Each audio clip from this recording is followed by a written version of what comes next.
Hey mga bros, may balita nga tayo dito sa SMB. Nababalita kasi ito pong si Giovanni Nakawili Halalon gusto nilang kunin from Northport, Batanguera. Sabi nga nila ito pong si Gio, bakit ganun? Ang lakas-lakas na ito ni Gio Halalon, pero bakit ganun? Binabangko ng Northport, mas binababad sila Evan Neal, Joshua Monzon. Hindi nila alam, ito pong PBA champion ito, 5-time PBA All-Star, PBA Defensive Player of the Year pa, 3 beses pa naging All-Defensive Team, MVP pa sa NCAA taong 2014 sa Arellano University. Pero bakit ganun? Ano nangyari sa career ni Gio? Simulang na-trade siya sa Northport, Batanguera, dahil dati itong Magnolia, which is siya ang pinaka-inaasahan din doon mga kabrods. Ito pong si Gio Halalon kasama ni Mark Barroca, pero nung na-trade na sa Northport biglang binangko mga kabrods. Akala ko nga rin injured si Gio Last season yun pala, nabe-bench lang. Siguro may iniinda ito, mga minor issues lang, pero healthy pa rin mga kabrods. Hindi lang nga ginagamit ni Coach Bonnie Tan. Ito po kasing 32 years old na ito, 5'9" point guard na ito, gustong palang kunin ng SMB. Yes, ibabalik man siya sa SMC group, pero hindi na sa Hot Shots, sa SMB na. Dahil ito pong SMB, bali-balita, gusto nilang kumuha talaga ng isang reliable point guard. Dahil nagbaboss na nga sila ng point guard ngayon, di ba? Enciso. Na binawasan na nila. Ito pong lineup nila, nakuha ito ng TNT. Sino naman ang next? Dahil ito pong SMB, nagre-rebuild na ito. Ito pong si Gio Halalon mga brods, one of the fastest point guard dito sa PBA. Binansagan nga itong bus driver at binansagan ding the next Jason Castro nung NCAA days niya. Kaya ito, malalaman mo na talagang hindi biro ang isang Gio Halalon. Sayang na sayang kanyang talent dyan sa Northport, Batanguera, pero knowing na nasa Northport lang din naman ito, kayang-kayang kunin na to ng SMB kung tutuusin mga kabrods Pero pinag-iisipan pa ng SMB sino naman ulit ang bibitawan nila para nga makapasok sa lineup. Ito pong si Giovanni. Ito po kasing si Halalon mga kabrods, isa ito sa mga makakatulong talaga kay na CJ Perez. Ang ganda rin kasi gumawa ng play na ito ni Halalon. And isa pa dito, favorite niya yung mga dribble drive offense, yung mga fast break plays, mga run and gun play katulad ni Coach Yeng Giao, dahil mabilis na point guard ito. Yan nga ang pinakamaganda sa kanya dahil nama-maximize niya yung kanyang bilis. Hindi man siya kasing kalakihan ng mga point guard dito sa PBA like 6 flat pataas, pero sa height ng 5'9", kayang-kayang lumusot sa ilalim, kayang-kayang i-maximize yung bilis. Talaga naiiwan, imports na naiiwan niya mga kabrods. Pero isa pa dito, ang maganda kay Gio Halalon, kahit ganyan yung kanyang height, grabe rumibaw nito mga bro. Sabi nga nila, the small Scottie Thompson nga daw ito. Hustle neto, puso neto sa laro, yung hustle neto mga bros. Dito talaga nahahawa ang hot shots sa kanya. Kaya nga mga kabrods, simulang nawala ito sa hot shots, wala na silang energy. Ang isa sa mga energetic guy na lang doon, si Calvin Abueva, di ba? Kaya ito pong si Gio Halalon, yan laking tulong nito sa SMB mga kabrods kung tutuusin.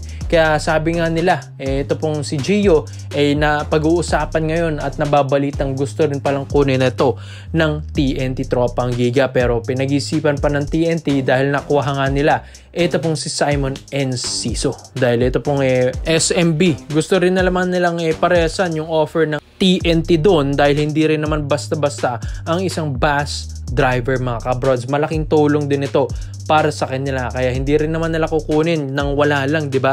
Well, nasa Northport ito, farm team ito ng Ginebra, kaya unting kembot lang ng SMB dito, papayag at papayag ang Northport dito, lalong-lalo na maski nga superstars ng Northport nabibitawan nila di ba mga kabrods? Kaya kung mga brods, Giovanni Halalon, malaking tulong ba ito sa SMB pag nakuha nila? Kaya komenta mo na ang opinion mo dyan mga brods, at isa natin yan.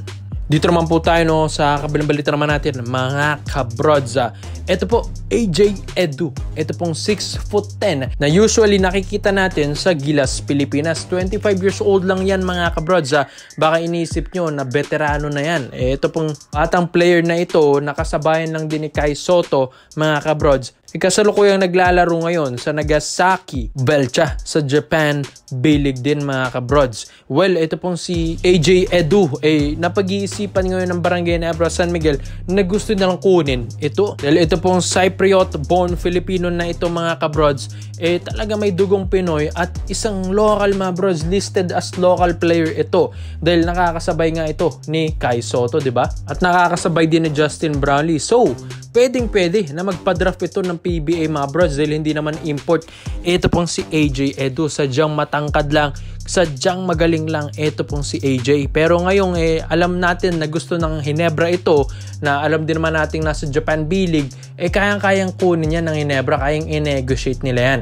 Gaya ng ginawa nila kay RJ Abarrientos. Kaya ito pong si AJ Edu, alam din naman natin malaking tulong ito. 6'10 ito mga brods. Tapos one of the star rin ito ng Gilas Pilipinas, kaya hindi magsisisi ang Ginebra kung ipupush nila ang isang AJ Edu. Ang iniisip lang kasi ng Ginebra dito, ito pong si AJ wala pa sa kanyang vision na maglaro ng PBA dahil ang ganda nga ng mga offer sa kanya sa Japan. Pero ito pong Ginebra, once kasi na-offeran mo yung player ng mataas, talagang pupunta at pupunta dito yan, katulad ng ginawa nila kay RJ Abarrientos, gaya ng sinabi ko, di ba mga kabrods? Kaya ito pong si AJ Edu, ang laking tulong ito. Sabi nga nila, pinaka-weakness ng Ginebra yung big man position, kaya nga sila nasilat ng TNT Tropang Giga last season, di ba?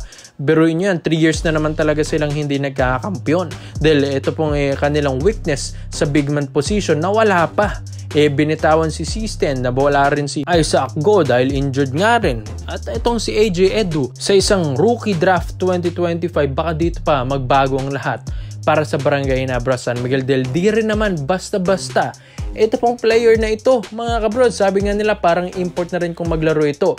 And ito, ang laki ng in-improve talaga ng isang AJ Edu sa ating last Gilas Pilipinas window natin, 'di ba? Talagang ang laking tulong nito para sa kanila, para sa RP team natin. Kaya kahit walang isang Kai Soto, meron namang isang 6'10 na AJ Edu na kaya makipagpalitan sa mga imports ng ibang bansa, kaya makipagpalitan ng mukha, physicality mga kabrods. Yan ang maganda kay AJ Edu. Kaya kung makuha ito ng Ginebra, pinaka-jackpot sila mga kabrozel. Talagang Gilas Pilipinas ito. Hindi naman ito kukunin ng Gilas ni Coach Tim Cone kung wala lang isa pa doon.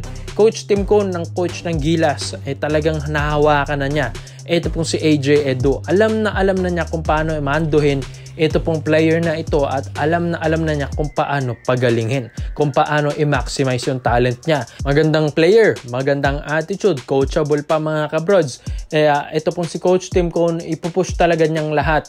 Makuha lang ito pong si AJ Edu, pero yung uunahin muna nila yung Bobby Ray Parks Jr. sa TNT Tropang Giga dahil mabalitang for good na yon dito. Kaya ito pong si AJ Edu ang pinaka isa sa mga goal ng Ginebra ngayon. Once na pumayag ito pong si AJ sa offer ng Ginebra, talagang pupunta at pupunta dito yan mga kabrods. Kaya ikaw mga brods, komento mo lang opinion mo dito. Sa tingin nyo ba, babagay ba ito pong si AJ Edu sa Ginebra sa height na 6'10 na mas matangkad pa kay Japet Aguilar? Mga kabrods, malaking tulong ba ito sa Ginebra? Syempre, yes mga kabrods. Kaya komento mo lang opinion mo dito mga brods. At isa-isa natin yan. Salamat po sa panonood mga brods.